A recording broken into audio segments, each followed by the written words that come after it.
Cannon for the MWEB Citizen Advisory Board. And so we're going to call this meeting to order at 4:03. And I guess I'll pass it over to you, Shakira, to take a roll. Okay, thank you. Good afternoon. So first is Chair Money Canyon. Here. Committee Member Cassandra Brunson. Committee Member Leah Metz.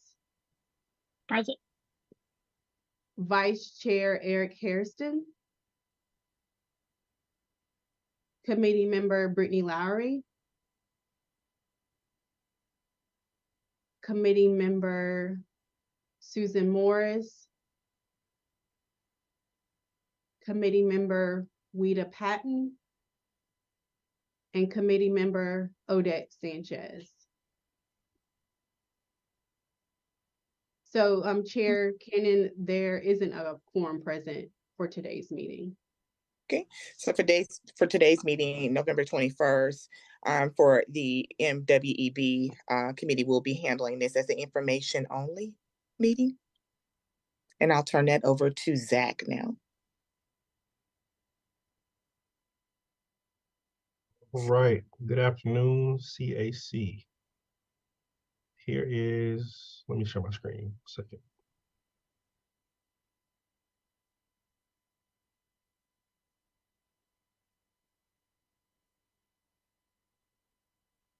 Okay, so here, this is the post-construction good faith effort for the Sprague Street splash pad, where Dream Built Construction was the prime contractor. Recording in progress. All right, so the standard, did the contractor make a reasonable good faith effort to meet their contractual goals? All right, so the goal information for this project, we have the contractual MWBE project goals, which was 10% M and 21% W. Dream Built submitted 1% M and 19% W with their final affidavit. So here's the affidavit E for this project. Has the firms listed there that they stated they would use. And then next to it is the affidavit D. This project did go through a good faith effort. So that's why you see here with that affidavit D, that was a result of the good faith effort.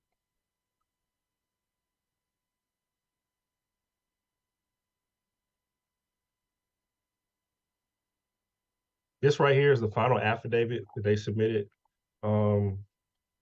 January of this year. This was all the firms listed that they used throughout the project.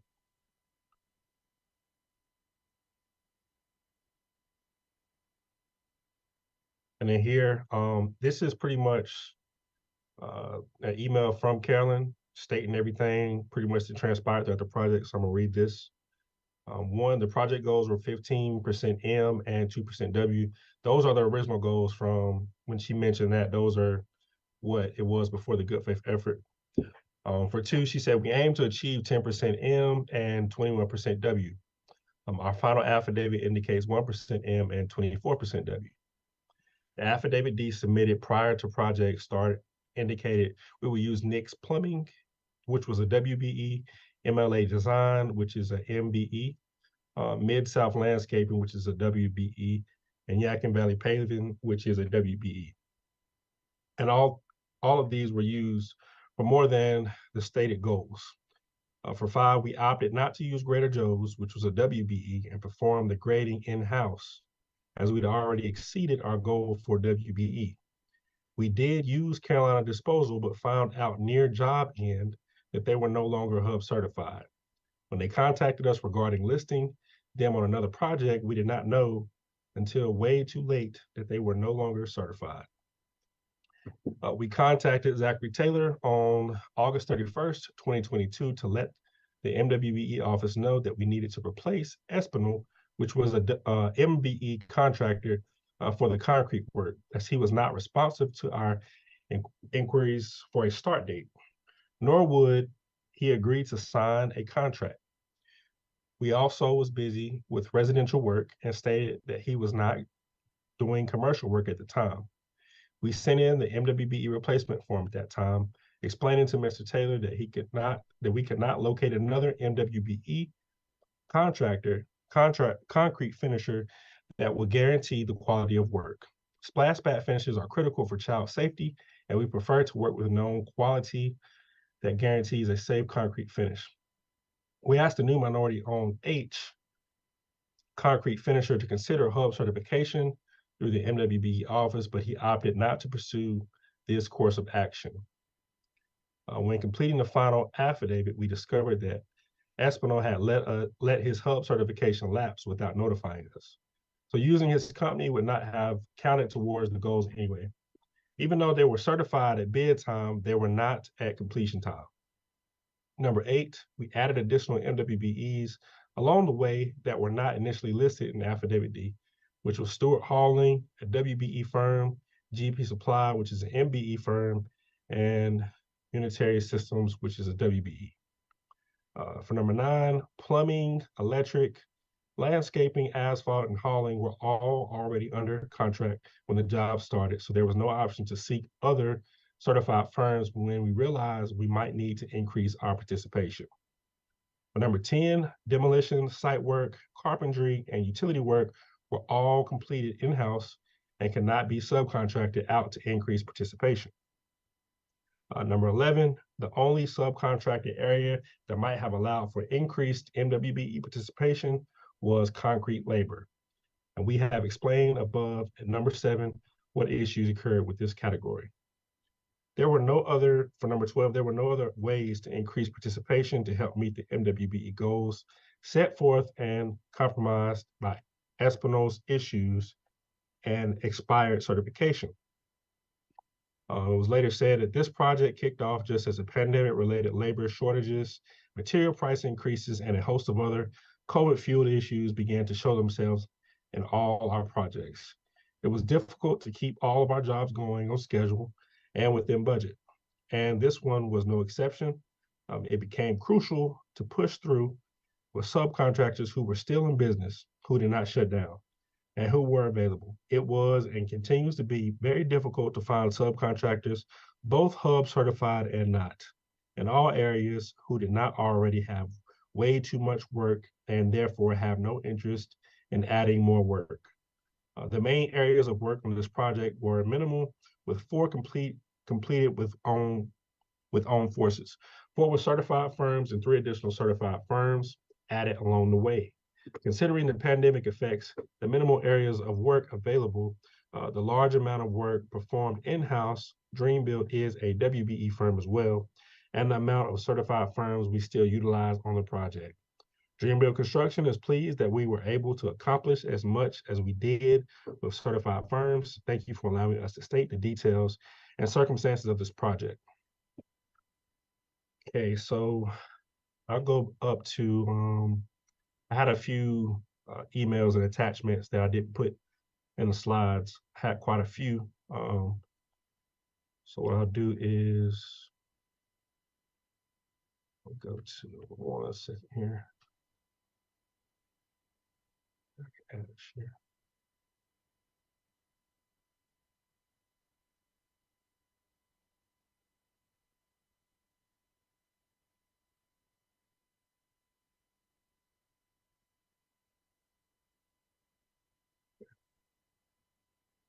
You guys see that screen?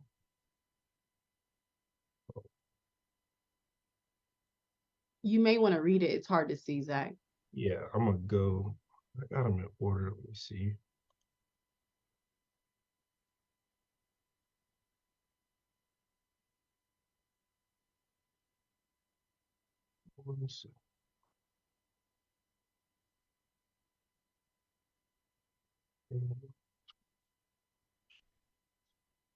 Okay.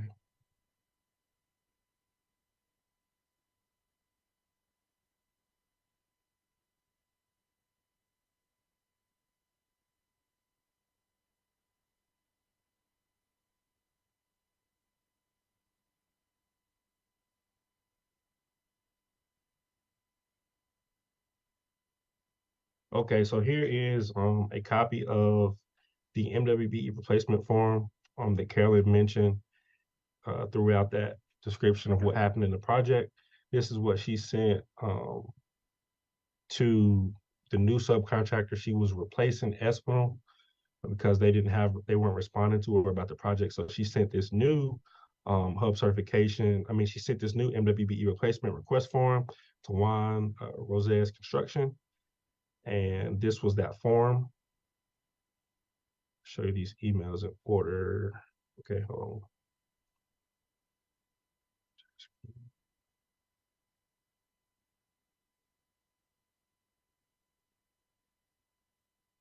Okay. Not for sure what screen. Can you see? Still see the screen? Okay.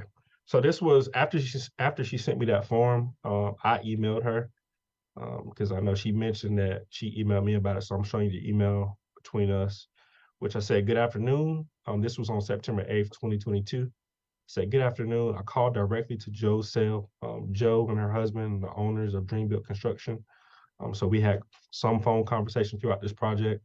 I called directly to Joe's cell on August 31st, 2022, to inform him that Juan Rosez Construction was not a hub certified firm. I was emailing to follow up on how you wanted to move forward. The reason I say that, of course, is because they were not NT Hub certified, so they would not have counted towards the goals for this project." She replied back to me and she says, "We have all been down with COVID, which is probably why he has not replied yet. I was not aware that the substitute had to be an MWBE firm if the substitute was the only one we could find to do satisfactory work, and didn't understand the form to state that we were sustaining an MWBE firm. Although that is the preferred outcome, does the form state that we are replacing the original MWBE with another MWBE? There are so few subs available in general these days, MWBE or not." She said, "To secure Mr. Rosas is a benefit to the city's investment in this project. Would it be possible to help Mr. Rosas get certified?" Okay.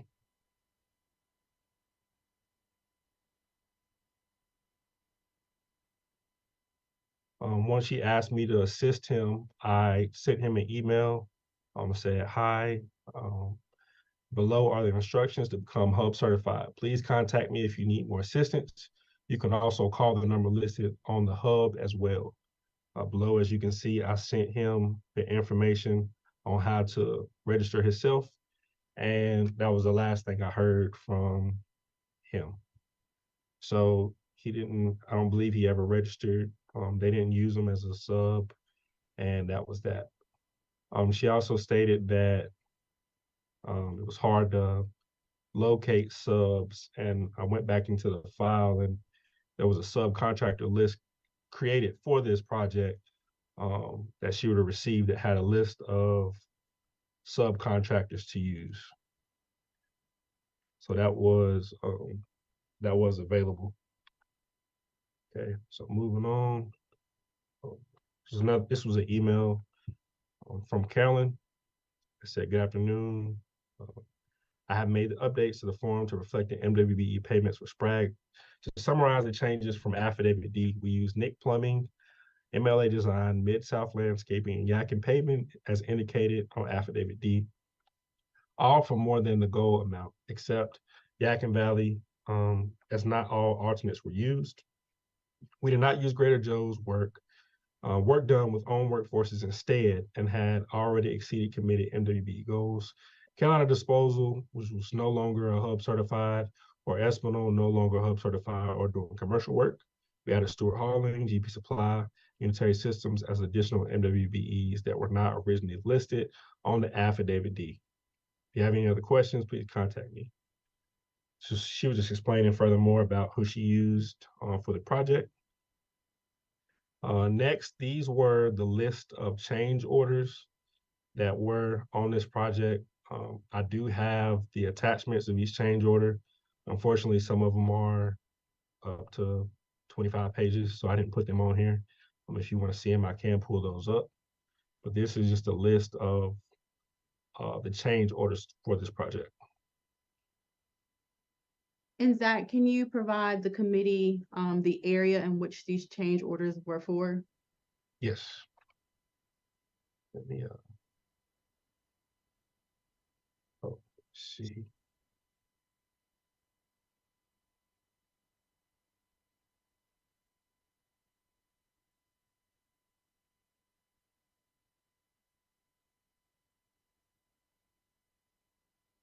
So were they all for plumbing? Yes, let me see.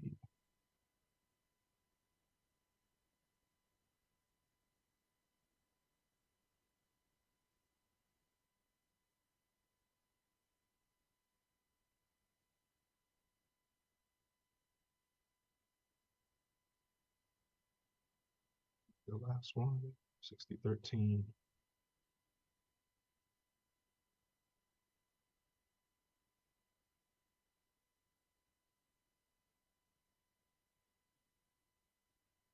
Yeah, so these were for plumbing, the change orders that were listed.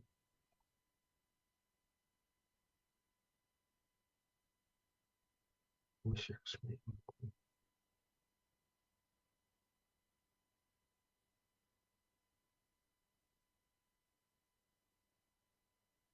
How to get this document to share. You may not be able to. Oh, there it is. Here's one of them.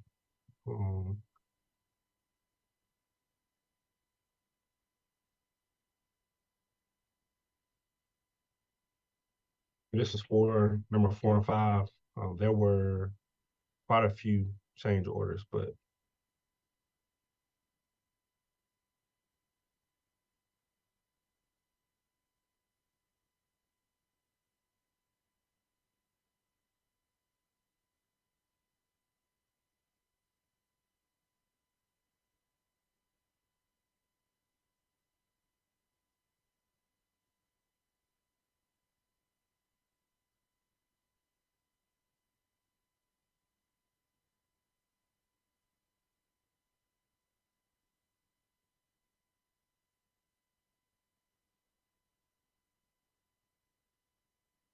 so a lot of it was plumbing. Again, this project was a project where they were putting a splash pad down. So a bulk of the work would have been that plumbing aspect. Was that those change orders were due to original contractors, subcontractors, or those were due to the changes that happened? Those were new changes. Due to the new contractors or due to the old contractors? It was new changes from the original scope of work. So the original work that was supposed to be performed was self-performed by Dreamville. What I'm not understanding is it in correlation to the MWBs that they did not use? Oh, I'm following what you're saying. So Nick's Plumbing was a WBE subcontractor, and based upon the final dollar amount that they paid them about $20,000 more. But that does not equate to the total increase from what you see here. So the additional firms that were left off, that scope of work or those trades doesn't correlate to those MBE subcontractors.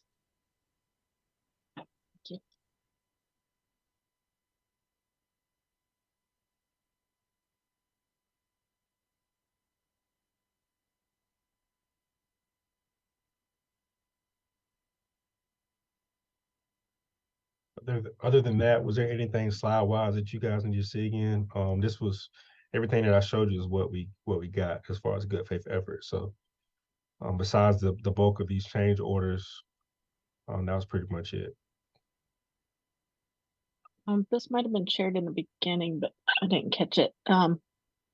Espanola, is it Espanola? Is that how you state that? What was their percentage represented before they dropped off? Like what was how did that Oh. change the percentage? Let's see.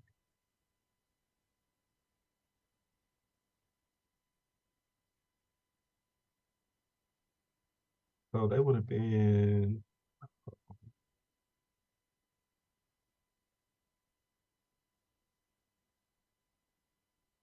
Let me go into the.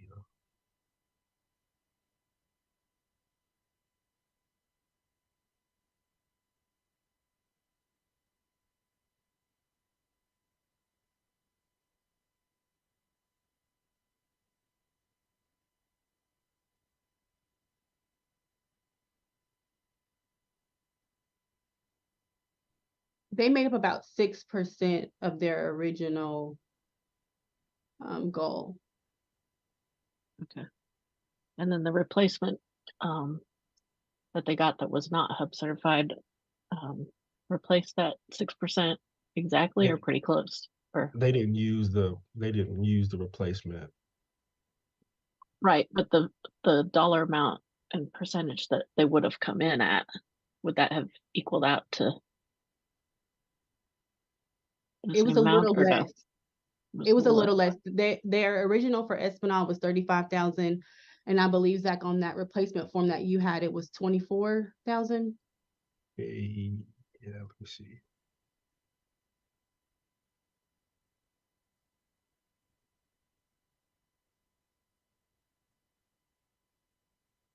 I believe that's right.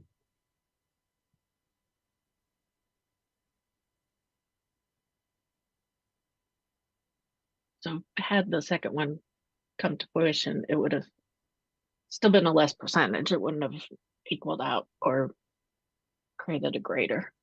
That's what I'm trying to get at is. Right. It would have Was- filled in some, but not the total percentage. Oh. If they were certified.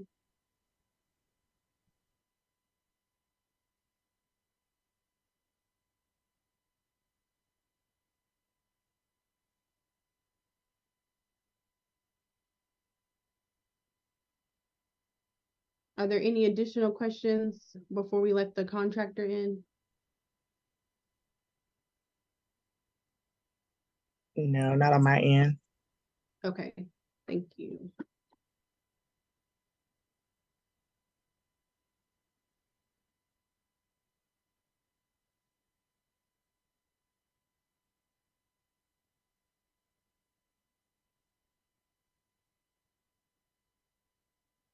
Good afternoon, Carolyn. Can you hear me?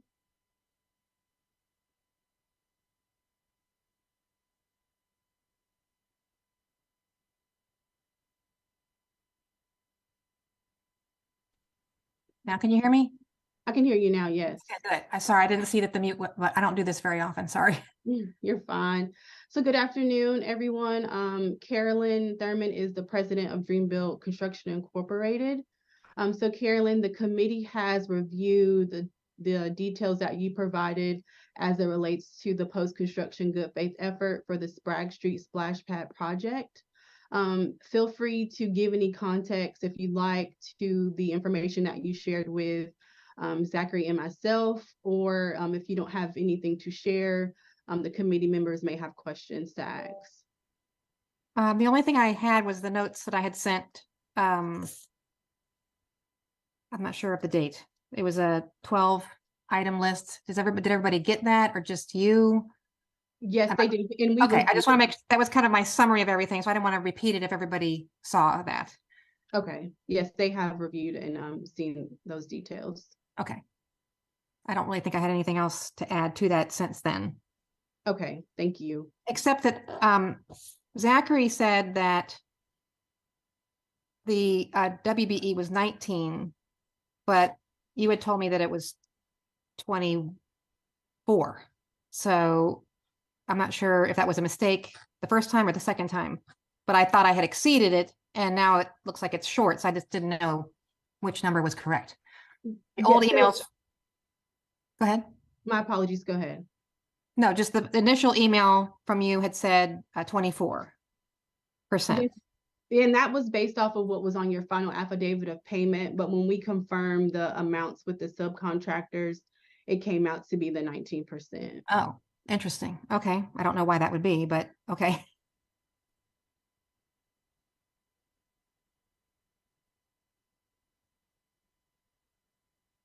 I don't have anything else to add to that. I don't know why that happened. I would have to see the math to see what went on with there, because I thought I had exceeded it. And now it looks like I didn't, but I don't know what the reason for that would be. Yeah, I think the discrepancy may be the amounts that was on the final affidavit of payment, and those confirmed by the subcontractors differed. Interesting. Okay. Mhm. I get those numbers out of my accounting software, so it shouldn't be wrong. Because of retainage. Unless it has something to do with the fact that the final contract amount didn't match the original contract amount. And does that change the percentages if they consider that in the calculations or no?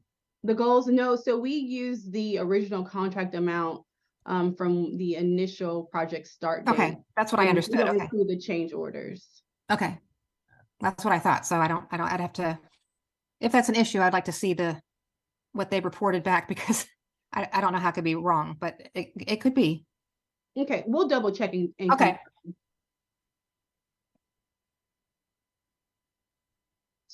So are there any questions that the committee members would like to ask Carolyn?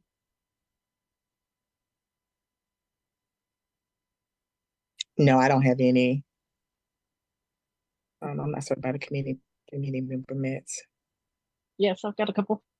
How long has Dreambuilt been in business? Since 2014. Since 2014. Okay. Dreambuilt then construction. Dreambuilt construction. Okay. And then how long have you all been working with MWBEs?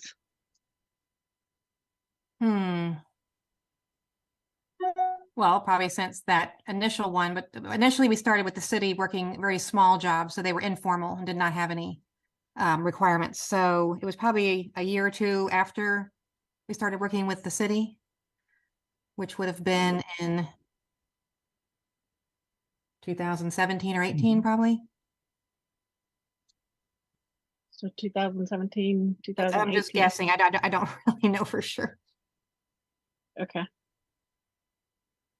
Has this this experience of I guess the loss of a minority-owned business and having to replace it, how often would you say that's happened since 2017? I think twice. And both times concrete. It seems to be the kicker every time. You think that you've got someone secured for the job, and then they either don't respond or they won't sign a contract. That was the problem the first time. They agreed to a price, gave us a quote, and then refused to sign a contract for that amount. So, and that's been many years ago, so I don't remember all the details. But I think twice. Twice since 2017? Probably. That was not a question I expected, so I could get an answer for you if you want me to look it up and get back to you. I'm okay with round numbers. I mean, not having to have a precise one, but it sounds like it doesn't happen very often. That's what I'm hearing. No, it may be like a small thing, but the concrete is such a large part of this one and a large part of the other one, that's why they stick out in my mind as being, you count on that being the bulk of your percentage, and then the person doesn't follow through or can't follow through or ceases to exist or won't answer the phone. If I may add something. Joe's here. This is Joe Thurman. I'm the vice president, the actual builder. But I actually called the contractor yesterday to see if he was still in business, and they would not answer their phones, and they have not returned my phone calls. So we had a real good relationship with Alex, and it was Jose Espinal, and Alex did a lot of my pumping for residential work, but he didn't like to go into commercial. But I pleaded with him, and then he got certified and got Hub, and we helped him get Hub certified. So when we bid the project, we couldn't find anyone else. So of course we put his name down. And then to find out that his dad stopped doing commercial work after that, about a month afterwards. And they don't do a lot of commercial work anymore. They strictly do brick work and they pump concrete. And they don't do a lot of pour anymore because he actually subbed it out to another subcontractor who worked for them. They both were insured. So yeah, it was a shock when it happened. And then we tried to find another subcontractor and we just couldn't find anybody, especially after COVID. And then we hooked up with another Spanish contractor and he's done an exceptional job, but we've been keep encouraging him to get certified. But the problem is that he's not legal yet. I mean, he's he's got his green card, but I don't know if he can or not. So that's where the problem arose. And then we started trying to find someone else and we just couldn't find anyone else. So I just thought I'd add that. So clarifying question for you. What I heard early on was that you made the statement that you just put their name down and put them in the contract. So they didn't actually put that actual bid in? Oh, no. Yeah, they estimated the job. And we were going to hire them. But they quit doing commercial work and he wouldn't respond to the phone calls either. So yes, they were the ones who were supposed to do the work. And then they decided they didn't want to do commercial anymore. I think the issue might have been that a lot of these people give just verbals over the phone or they text a price to us, on bid day at the last minute. So there was nothing in writing from him, like an official quote, but that's typical. That's not unusual. So when we went to him the concrete work was so far away from the beginning of that project. It's at the end. So it was like over a year and a half, maybe. So when it finally came down to the time, it had been quite a long time since we commenced work because there's so much demo and everything at the beginning. So if that makes sense, it was quite a gap between that day he quoted it and then when we came to him and said, hey, you ready to start? And he didn't respond. So what communication did you have with him in that year and a half? We didn't really use him a lot because we weren't doing projects that required a lot of concrete pouring. we were working in Stanley, North Carolina. Yeah, south of Lake Norman. So we weren't doing a lot of work up here. So we had one $4 million job down there and that kind of consumed us. And he wasn't a part of that because of, there wasn't a lot of concrete pour. So sounds like you weren't in contact with him until a year and a half later after he had put that bid in. So did he know that y'all had won the bid and that the work would be coming, or sounds like there was no communication from the time the bid was put in?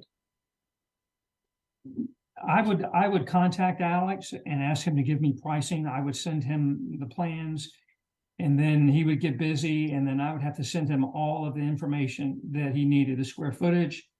And we did stay in touch with him and told him that we won the bid.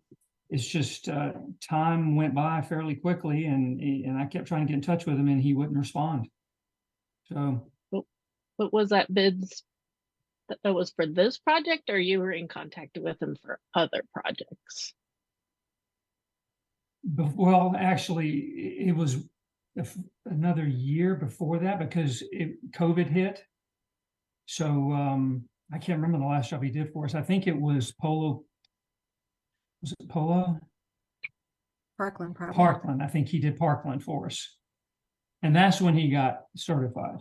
So, gosh, I can't remember that like that far. So I could go back and check my notes. So from the point that he turned in the bid until you reached out to him a year and a half later to start the work, how had you contacted him about this particular contract? So I was trying to reach out to him after we had won the project. I told him that we won the project and he told me to stay in touch.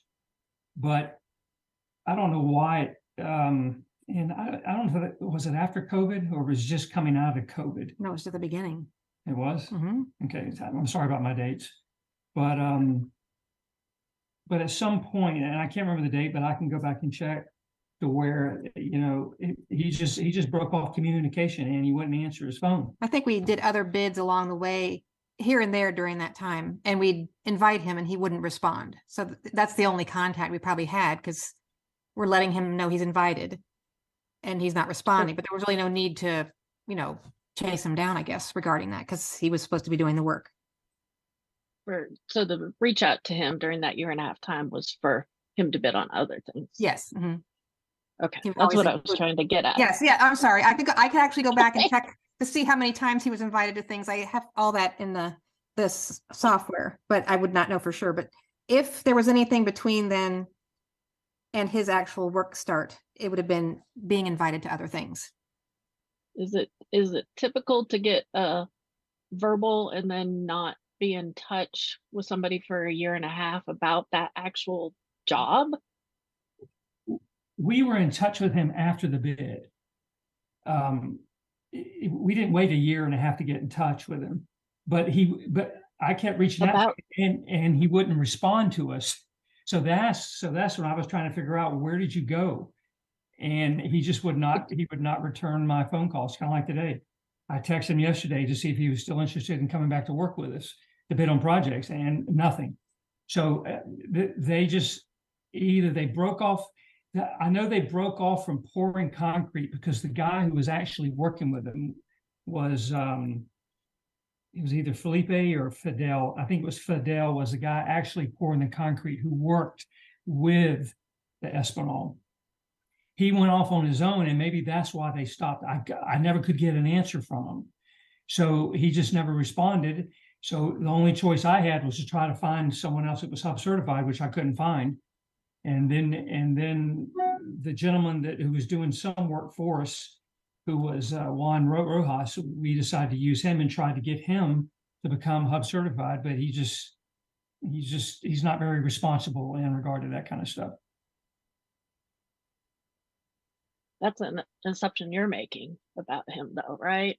Like, we don't have his side of the story, right? And we don't have. I'd be more than happy to give you some call him. So, well, but no, Juan, and again, Juan, he's a great concrete finisher, but he's not a good bookkeeper. And Carolyn has sent him the information to get hub certified, but he just never pursued it. And I told him how much work that he could get, but he just hasn't done it. But answer to your question, I think that is not atypical, that time would go by like that. I don't know if it was 1.5 years. I'm just guessing. I just know that when it came time for the concrete to be, on the agenda, when it was coming up, that's when Joe, tried to call him and say, hey, in about a month or whatever, we're getting ready to do this. So you ready? And then he wasn't getting anywhere. That's when we realized there was something going on, but I don't know exactly. I just guessed 1.5 years. I'd have to get a calendar out and be sure, but I don't think that's atypical. With these guys are all very busy, the ones that do have work, and they're just waiting for you to call them and let them know that a month from now, I need you to do this that we talked about before. I don't think that's unusual. Yeah, thank you. I think it's personally unusual, but they don't think it's unusual the way they all work this way. So I wouldn't want to be surprised like that, but I think they're used to it. So. Well, thank you. There are no additional committee members who have questions, so we appreciate you joining, Carolyn, and we will follow up with you by the end of next week. Okay, appreciate the time, and y'all have a happy Thanksgiving. Thank you, you as well. Thank you. Bye-bye. Are there any additional questions from the committee members? Not none that probably could be answered. Okay, thank you. Well, I appreciate you all joining us this evening. Thank you again, Zach, for reviewing the post-construction good faith information. And we will follow up with you via email as it relates to scoring. But if you do have any questions or need some additional information as what Zach provided this afternoon, feel free to reach out to us and we can get that to you. All right. Thank you all. Thank you. Happy holidays to everyone. To you all. Good evening. Bye. Bye.